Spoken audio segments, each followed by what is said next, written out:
ബിസ്മില്ലാഹിർ റഹ്മാനിർ റഹീം. അൽഹംദുലില്ലാഹി റബ്ബിൽ ആലമീൻ. വസ്സലാത്തു വസ്സലാമു അലാ റസൂലിഹിൽ അമീൻ വഅലാ ആലിഹി വഅസ്ഹാബിഹി വമൻ തബിഅഹും ബിഇഹ്സാനിൻ ഇലാ യൗമിദ്ദീൻ.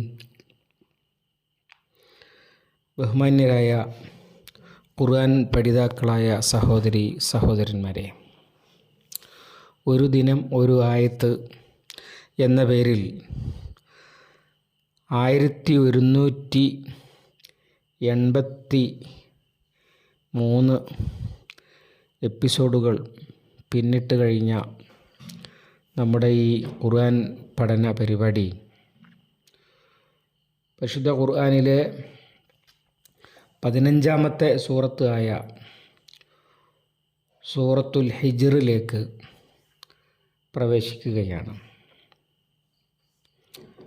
അല്ലാഹു സുബ്ഹാനഹു വ തആല നമ്മളിൽ നിന്ന് സംഭവിച്ചു പോയ അപാകതകളും പോരായ്മകളുമൊക്കെ പുറത്തു തരികയും കൂടുതൽ ഫലപ്രദമായ രീതിയിൽ പരിശുദ്ധ ഖുർആൻ പൂർത്തിയാകും വരെ ഈ സംവിധാനവുമായി മുന്നോട്ടു പോകുവാൻ തൗഫീഖ് നൽകി അനുഗ്രഹിക്കുകയും ചെയ്യുമാറാവട്ടെ.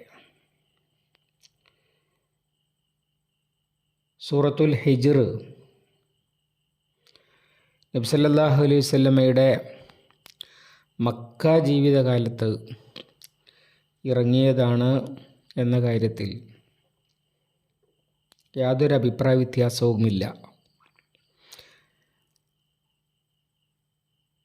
ആ മക്ക ജീവിതത്തിൻ്റെ അവസാന ഘട്ടത്തിലാണ് ഇറങ്ങിയത് എന്ന് അതിൻ്റെ പ്രതിപാദനത്തിൽ നിന്ന് പണ്ഡിതന്മാർ, അല്ലെങ്കിൽ അതിൻ്റെ ശൈലിയിൽ നിന്ന് പണ്ഡിതന്മാർ മനസ്സിലാക്കുന്നുണ്ട്. സൂറത്തു ഇബ്രാഹിം ഇറങ്ങിയതുപോലെ അവസാന ഘട്ടത്തിൽ അതിൻ്റെയും ശേഷമായിരിക്കും ഇതിറങ്ങിയത് എന്നാണ് മിക്കവരുടെയും നിഗമനം. സൂറത്തു യൂസുഫിന് ശേഷമാണ് ഇറങ്ങിയത് എന്ന് അഭിപ്രായപ്പെട്ടവരെയും കാണാൻ കഴിയും. ഏതായാലും ഒരു കാര്യം ഉറപ്പാണ്, അത് മക്കയിലെ എതിരാളികളുടെ എതിർപ്പുകൾ അക്രമമർദ്ദനങ്ങളായി രൂപാന്തരം പ്രാപിക്കുകയും അസഹ്യതമായി അനുഭവപ്പെടുകയും ചെയ്യുന്ന ഒരു കാലത്താണ് ഇതിറങ്ങുന്നത്. കഴിഞ്ഞ സൂറത്ത് ഇബ്രാഹിമിനേക്കാളും കടുത്ത താക്കീത് ആദ്യ വരികളിൽ തന്നെ കാണാൻ കഴിയുന്നത് അതുകൊണ്ടാണ്. അതോടൊപ്പം നബി സല്ലല്ലാഹു അലൈഹി വസല്ലമയെയും സത്യവിശ്വാസികളെയും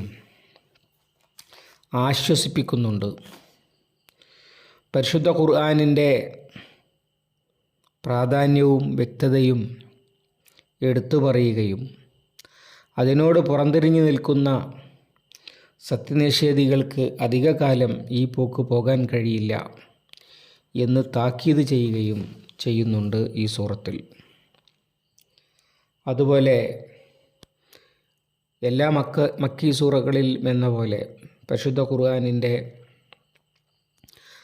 അടിസ്ഥാനമായ, അല്ലെങ്കിൽ ദീനുൽ ഇസ്ലാമിൻ്റെ തന്നെ അടിസ്ഥാനമായ തൗഹീദ്, റിസാലത്ത്, ആഖിറത്ത് എന്നീ 3 കാര്യങ്ങൾ ഉദാഹരണ സഹിതം, തെളിവ് സഹിതം സമർത്ഥിക്കുക എന്ന രീതി ഈ സൂറയിലും കാണാൻ കഴിയുന്നതാണ്.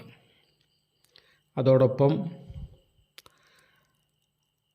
ആദം അലൈഹിസ്സലാം ഇബ്ലീസിന് സുജൂദ് ചെയ്യാതെ അള്ളാഹുവിനെ ധിക്കരിച്ച സംഭവത്തിലും ഏക്കും സൂചന നൽകുന്നുണ്ട്. കാരണം ഇബ്ലീസ് അള്ളാഹുവിനോട് ധിക്കാരം പ്രവർത്തിച്ചുകൊണ്ട് നബി സല്ലല്ലാഹു അലൈഹി വസല്ലമയെ തള്ളിക്കളഞ്ഞ അതേ നിലപാട് തന്നെയാണ് നബി സല്ലല്ലാഹു അലൈഹി വസല്ലമയുടെ എതിരാളികൾ കാണിക്കുന്നത് എന്ന് താരതമ്യപ്പെടുത്തുന്നതിന് വേണ്ടിയാണ് ആ സംഭവം പറഞ്ഞിട്ടുള്ളത്. ഇൻഷാ അല്ലാ ബാക്കി വിശദീകരണം നമുക്ക് അതാത് ആയത്തുകളോടൊപ്പം നൽകാവുന്നതാണ്. പരിശുദ്ധ ഖുർആൻ ശരിയായി പഠിക്കുവാൻ അവൻ നമുക്ക് തൗഫീഖ് നൽകുമാറാവട്ടെ. എല്ലാ സൂറകളെയും എന്ന പോലെ ബിസ്മി കൊണ്ട് തന്നെയാണല്ലോ സൂറത്തുൽ ഹിജ്റും ആരംഭിക്കുന്നത്. ബിസ്മില്ലാഹിർ റഹ്മാനിർ റഹീം എന്നത് സൂറത്തുൽ ഫാത്തിഹയിലെയും സൂറത്തുൽ നംലിലെയും ആയത്തുകളാണ്. ബാക്കിയുള്ളതിലൊക്കെ തുടക്കത്തിൻ്റെ അടയാളം മാത്രമാണ്. ബിസ്മില്ലാഹിർ റഹ്മാനിർ റഹീം, അർ-റഹ്മാനും അർ-റഹീമുമായ അള്ളാഹുവിൻ്റെ നാമത്തിൽ. അള്ളാഹുവിൻ്റെ നാമത്തിൽ എന്ന് പറഞ്ഞാൽ തുടക്കത്തിലായതുകൊണ്ട് നാമത്തിൽ ആരംഭിക്കുന്നു എന്നർത്ഥം. അള്ളാഹുവിൻ്റെ എന്താണ് അള്ളാഹുവിൻ്റെ നാമം എന്ന് പറഞ്ഞാൽ നമ്മുടെ നാമവും അള്ളാഹുവിൻ്റെ നാമവും തമ്മിൽ വ്യത്യാസമുണ്ട്. നമ്മുടെ നാമങ്ങളൊക്കെ വെറും തിരിച്ചറിയാനുള്ള അടയാളങ്ങൾ മാത്രമാണ്. നമ്മുടെ പേരിൻ്റെ അർത്ഥവും ആശയവും തമ്മിൽ അതിനോട് നമുക്ക് പറയത്തക്ക ബന്ധമൊന്നും ഉണ്ടാവണമെന്നില്ല. നാസിർ എന്ന് പറഞ്ഞാൽ സഹായി എന്നാണ് അർത്ഥം. നാസിർ എന്നു പേരുള്ളയാൾ എല്ലാവരെയും സഹായിക്കാൻ നടക്കുകയാണ് എന്നൊന്നും അതിനർത്ഥമില്ല എന്നതുപോലെ. എന്നാൽ അള്ളാഹുവിൻ്റെ പേരുകളെല്ലാം തന്നെ അള്ളാഹുവിനെ തിരിച്ചറിയാനുള്ള അടയാളങ്ങളല്ല, അവൻ്റെ സവിശേഷതകളാണ്.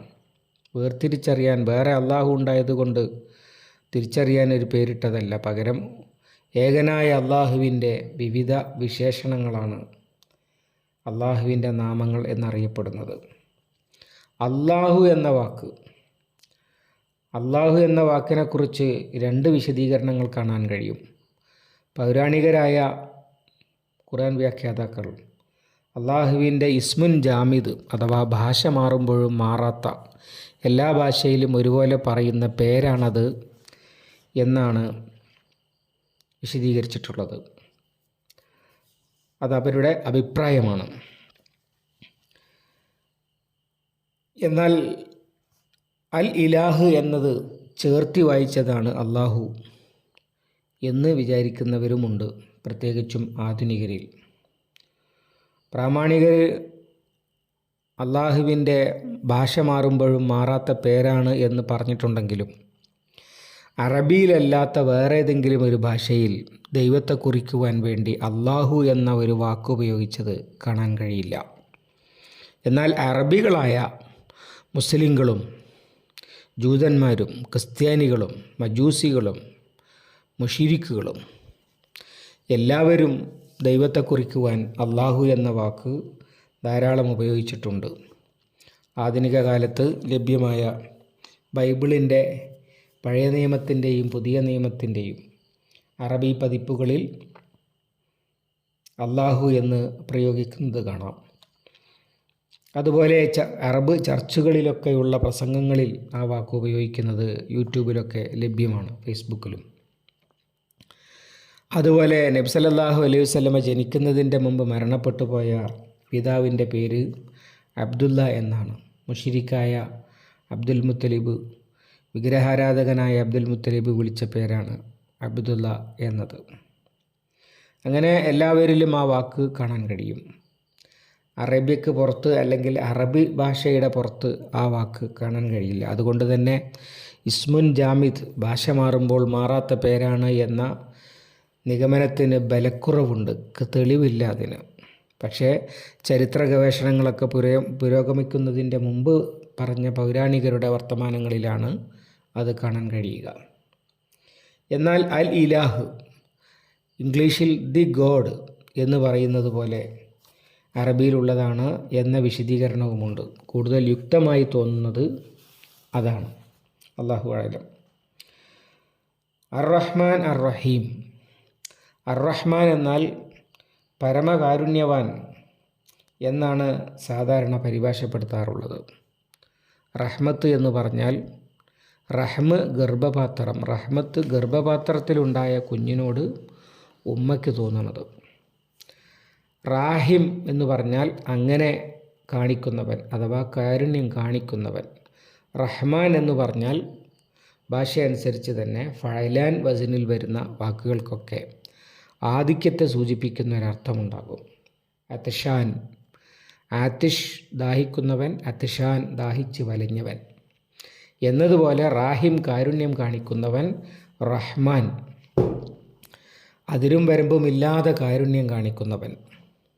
അതിനെയാണ് നമ്മൾ പരമകാരുണ്യവാൻ എന്ന പരിഭാഷ കൊണ്ട് സൂചിപ്പിക്കുന്നത്. അർ റഹീം എന്ന് പറഞ്ഞാൽ ആ ഫഈലുൻ വസ്നിൽ വരുന്ന വാക്കുകൾക്കൊക്കെ സ്ഥിരമായി ഉള്ളത് എന്നൊരർത്ഥമുണ്ടാകും. ഉദാഹരണമായി ബഖീലുൻ, കരീമുൻ. ബഖീൽ പിശുക്കൻ, എപ്പോഴും പിശുക്കനായിരിക്കും. കരീമ് മാന്യൻ, എപ്പോഴും മാന്യനായിരിക്കും എന്നതുപോലെ റഹീമുൻ, എപ്പോഴും കാരുണ്യം കാണിക്കുന്നവൻ. എന്തുകൊണ്ട് അള്ളാഹു അർ റഹ്മാനായി? അള്ളാഹു എപ്പോഴും കാരുണ്യവാനായതുകൊണ്ട്. ഇതാണ് ഭാഷാപരമായി അതിൻ്റെ വിശദീകരണം. ഇത് ഇഹലോകത്തെ സ്വഭാവമാണ് അർ റഹ്മാൻ എന്നും പരലോകത്തെ സ്വഭാവമാണ് അർ റഹീം എന്നുമൊക്കെയുള്ള വ്യാഖ്യാനങ്ങളുണ്ട്. റഹ്മാൻ ദുനിയ വ റഹീമിൽ ആഖിറ, അങ്ങനെയൊക്കെ പണ്ഡിതന്മാർ അതിനെ വിശദീകരിച്ചത് കാണാൻ കഴിയും. ഭാഷയുടെ അടിസ്ഥാനത്തിൽ ഉള്ള വ്യാഖ്യാനമാണ് കൂടുതൽ പ്രസക്തം. കാരണം ഭാഷ മുശ്രിക്കിനും കൂടി ഉള്ളതാണ്. പരലോകത്ത് ഇഷ്ടപ്പെട്ടവരോട് മാത്രം കാരുണ്യം കാണിക്കുന്നവൻ എന്ന വിശദീകരണം പരലോക വിശ്വാസിക്ക് മാത്രമേ റഹീം എന്ന വാക്കിന് നൽകാൻ കഴിയുകയുള്ളൂ. ഏതാവട്ടെ ഈ രണ്ട് നാമങ്ങൾ അള്ളാഹുവിൻ്റെ ഈ രണ്ട് നാമങ്ങളാണ് പരിശുദ്ധ ഖുർആനിലെ എല്ലാ ബിസ്മിയിലും ആവർത്തിച്ചിട്ടുള്ളത്. അതിൻ്റെ കാരണം, ഒന്ന്, അള്ളാഹു അവൻ്റെ കാരുണ്യം കൊണ്ട് അറിയപ്പെടാൻ ആഗ്രഹിക്കുന്നു. ഖുലിദുല്ലാഹ അവിദുർ റഹ്മാൻ, ഒന്നുകിൽ അള്ളാഹു എന്ന് വിളിച്ചോളൂ അല്ലെങ്കിൽ അർ റഹ്മാൻ എന്ന് വിളിച്ചോളൂ എന്ന് പറയുന്നത് പോലെ അള്ളാഹുവിൻ്റെ കാരുണ്യം വിശ്വാസിയുടെ മനസ്സിൽ നിറഞ്ഞു നിൽക്കണം. എന്നിട്ട് ഒരിക്കലും അവൻ നിരാശരാവാതിരിക്കണം. ലാ തഖ്നതു മിർ റഹ്മത്തില്ല, ലാ തൈഅസു മിർ റൗഹില്ല എന്നൊക്കെ പറഞ്ഞതുപോലെ അള്ളാഹിൻ്റെ കാരുണ്യത്തിൽ ഇനി എൻ്റെ വിഷയം അള്ളാഹുവിനോട് പറഞ്ഞിട്ടും എൻ്റെ ആവശ്യം അള്ളാഹുവിനോട് ചോദിച്ചിട്ടും ഒരു കാര്യവുമില്ല, ഞാൻ വേറെ ആരോടെങ്കിലും ചോദിക്കട്ടെ എന്ന് ചിന്തിക്കേണ്ടി വരുന്ന ഒരവസ്ഥ അള്ളാഹുവിൻ്റെ അടിമക്ക് വരരുത്. രണ്ടാമത്തേത്, പരിശുദ്ധ ഖുർആനിൻ്റെ അനുയായികൾ അവർ കാരുണ്യവാന്മാരാകണം. കാരണം അവരുടെ യജമാനൻ അവൻ്റെ സൃഷ്ടികളോട് അറ്റമില്ലാതെ കാരുണ്യം കാണിക്കുന്നവനാണ്. എങ്കിൽ പിന്നെ ആ സൃഷ്ടികളോട് വിരോധം പുലർത്തുന്നവനാകരുത് അള്ളാഹുവിൻ്റെ ദാസന്മാരായ, അത് അംഗീകരിച്ചവരായ വിശ്വാസികൾ. യജമാനനേക്കാൾ വലിയ യജമാന ഭക്തി, രാജാവിനേക്കാൾ വലിയ രാജഭക്തി എന്ന് പറയുന്നത് പോലെ അള്ളാഹു കാരുണ്യം കാണിക്കുന്നവനോട് ക്രോധം കാണിക്കേണ്ട ആവശ്യം അള്ളാഹുവിൻ്റെ അടിമക്കില്ല. അത് മനസ്സിലാക്കുന്നതിനാണ് കാരുണ്യത്തെക്കുറിച്ച് ഓർമ്മിപ്പിച്ചുകൊണ്ടേയിരിക്കുന്നത്. മൂന്നാമത്തേത്, കാരുണ്യം നിഷേധിക്കപ്പെട്ട അർ റഹ്മാൻ എന്നത് മുശ്രിക്കുകൾ തള്ളിക്കളഞ്ഞിരുന്ന, അംഗീകരിക്കാൻ കൂട്ടാക്കാത്ത ഒരു നാമമാണ്. അഥവാ അള്ളാഹു ഏകനാണ് എന്നതിൽ അവർ പങ്കുചേർക്കുന്നു എന്നതുപോലെ അവർ അംഗീകരിക്കാതിരുന്നിരുന്നതാണ്. എല്ലാവരോടും കാരുണ്യം കാണിക്കുന്നവനാണ് അള്ളാഹു, അങ്ങനെയില്ല, ഞങ്ങളുടെ ദൈവം ഞങ്ങളോട് കാരുണ്യം കാണിക്കും എന്നാണ് എക്കാലത്തും ബഹുദൈവാരാധകരുടെ സങ്കല്പമുണ്ടാകാറുള്ളത്. അതുകൊണ്ട് തന്നെ പരിശുദ്ധ ഖുർആൻ അള്ളാഹു ഏകനാണ് എന്നത് കഴിഞ്ഞാൽ പിന്നെ ഏറ്റവും കൂടുതൽ തർപ്പിച്ചു പറയുന്ന, സമർത്ഥിക്കുന്ന സംഗതി അള്ളാഹു എല്ലാവരോടും കാരുണ്യവാനാണ്. അതുകൊണ്ട് നിഷേധികൾക്ക് നിലനിൽക്കാൻ കഴിയുന്നത് അള്ളാഹുവിൻ്റെ കാരുണ്യം കൊണ്ടാണ്, അല്ലാതെ അവരുടെ സാമർഥ്യം കൊണ്ടോ അവരുടെ യോഗ്യത കൊണ്ടോ അല്ല. എന്നാൽ അതുപോലെ തന്നെ സത്യവിശ്വാസികൾക്ക് ആയാലും അള്ളാഹുവിൻ്റെ നിഅമത്ത് കിട്ടിയിരിക്കുന്നത് അവൻ്റെ കാരുണ്യം കൊണ്ടാണ്, അല്ലാതെ ആരുടെയെങ്കിലും യോഗ്യത കൊണ്ടോ സാമർഥ്യം കൊണ്ടോ അല്ല എന്ന് ധ്വനിപ്പിക്കുന്നുണ്ട്. അള്ളാഹു കാരുണ്യവാനാണ്, അർ റഹ്മാനാണ്, അർ റഹീമാണ്, അഥവാ എല്ലാവരോടും കാരുണ്യം കാണിക്കുന്നവനാണ് എന്ന വിശദീകരണം. ഇങ്ങനെ സത്യവിശ്വാസികൾ അള്ളാഹുവിൻ്റെ കാരുണ്യത്തെക്കുറിച്ച് നിരന്തരമായി ഓർത്തുകൊണ്ടിരിക്കാൻ എല്ലാ സൂറത്തിൻ്റെ തലക്കിലും മാത്രമല്ല എല്ലാ പ്രവൃത്തികളുടെ ആരംഭത്തിലും ബിസ്മി ചൊല്ലണമെന്ന് നബി സല്ലല്ലാഹു അലൈഹി വസല്ലമ പഠിപ്പിച്ചത് കാണാൻ കഴിയും. കുല്ലു അംരിൻ ലാ യബ്ദഉ ബിസ്മില്ലാഹിർ റഹ്മാനിർ റഹീം വഹുവ അജ്ദം.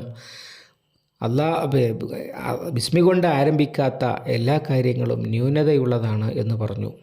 അല്ലാഹു സുബ്ഹാനഹു വ തആല ഖുർആനിൻ്റെ അവതരണം ആരംഭിക്കുമ്പോൾ ഇഖ്റ ബിസ്മി റബ്ബിക്കല്ലദീ ഖലഖ്, നൂഹ് അലൈഹിസ്സലാമിൻ്റെ കപ്പൽ യാത്ര ആരംഭിക്കുമ്പോൾ ബിസ്മില്ലാഹി മജ്റേഹ വ മുർസാഹ, സുലൈമാൻ അലൈഹിസ്സലാം ബൽക്കീസ് രാജ്ഞിക്ക് അയക്കുന്ന കത്ത് തുടങ്ങുന്നത് ഇന്നഹു മിൻ സുലൈമാന വ ഇന്നഹു ബിസ്മില്ലാഹിർ റഹ്മാനിർ റഹീം.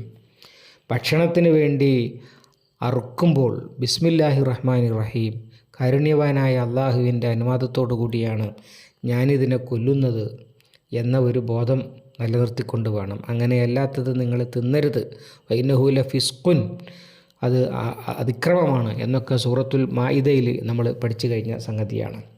ഇങ്ങനെ വളരെ പ്രാധാന്യപൂർവമാണ് ബിസ്മിയെ പരിശുദ്ധ ഖുർആൻ പരാമർശിക്കുന്നത്. സൂറത്തു തൗബയുടെ തുടക്കത്തിൽ ബിസ്മി ഇല്ലാതിരുന്നത് ബിസ്മിയുടെ പ്രാധാന്യം മനസ്സിലാക്കുന്ന ഒരു കാര്യമാണ് എന്ന് കൂട്ടത്തിൽ മനസ്സിലാക്കാൻ കഴിയും. നേരത്തെയും പറഞ്ഞതാണ് ബിസ്മിയെക്കുറിച്ച് സൂറത്തിൻ്റെ തുടക്കം എന്ന നിലയിൽ, ആമുഖമെന്ന നിലയിൽ സംക്ഷിപ്തമായി സൂചിപ്പിച്ചു എന്ന് മാത്രം. അല്ലാഹു സുബ്ഹാനഹു വ തആല അവൻ്റെ കലാം ശരിയായി പഠിക്കുവാനും പാഠങ്ങൾ ഉൾക്കൊള്ളുവാനും ജീവിതത്തിൽ പകർത്തുവാനും സമൂഹത്തിൽ പടർത്തുവാനും നമുക്ക് തൗഫീഖ് നൽകി അനുഗ്രഹിക്കുമാറാവട്ടെ. അല്ലാഹുമ്മ അല്ലിംനാ മാ യൻഫഉനാ വൻഫഅനാ ബിമാ അല്ലംതനാ റബ്ബനാ സിദ്നാ ഇൽമൻ വഫഹ്മൻ വദിഖത്തൻ വനദറ.